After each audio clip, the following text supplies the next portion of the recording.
జ్ఞానయోగం భారతదేశంలో ఋషులు, మునులు వీరంతా దర్శించి మనకు జ్ఞానబోధ చేస్తూ వచ్చారు.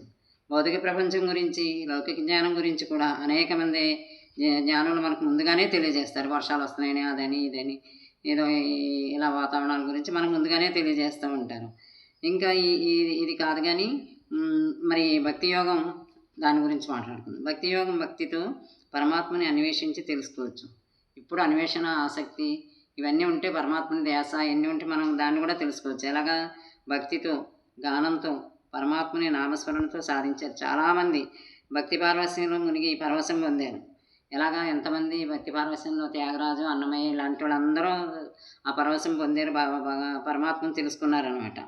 కర్మయోగం మనకు ఏ కర్మను అవలంబించినా నైపుణ్యంగా, కౌశలంగా చేస్తే, చక్కగా చేసామనుకున్న మనసు అన్నీ ఏకం చేసి చాలా బాగా కర్మయోగం నిండి ఉంటుంది. మనసు అన్నీ కలిసినాయి కాబట్టి కర్మయోగం నిండి ఉంటుంది. దీని గురించి పనిని చూసిన వారంతా, మనం చేసిన పనిని చూసిన వారంతా ఏమంటారు? మరి చాలా బాగా చేసాడని మనల్ని ఎంతో ప్రశంసలు ఇస్తారు.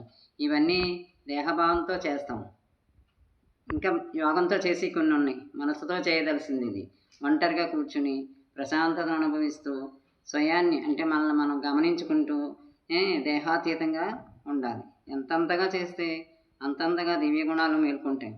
బ్రుకుటి యందు బ్రుకుటి దృష్టి నిలిపి మనసును ఆత్మతో అనుసంధానం చేసి కలిపి ప్రశాంతతను, అనుభూతిని అందే వరకు చేయాలి. అనుభూతి పొందకపోతే ఎన్ని సంవత్సరాలు చేసినా వ్యర్థమే. అది పొందకపోతే ఎన్ని సంవత్సరాలు చేసినా వ్యర్థమే. మనసు అతీంద్రియ సుఖాన్ని పొందుతుంది. అది మనలోనే ఉంది కాబట్టి అప్పుడు పొందుతుంది అనమాట. ఆ సంతోషం మనలోనే ఉంది. బ్రుకుటి యందు దృష్టి నిలిపి నిశ్చల బుద్ధితో సాధన చేయాలి.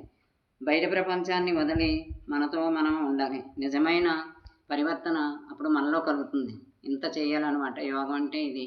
ఇంత చేస్తే మనలోనే ఉంది, ఆనందం ఉంది. ఇవన్నీ కూడా సాధనలన్నీ కూడా సాధనకు మించి సాధన ఇది. మనలో ఉన్న యోగాన్ని, ఆ కలయికని మనం పొందాలి. సరేనా? రేపు ఇంకోటి చెప్పుకుందాం.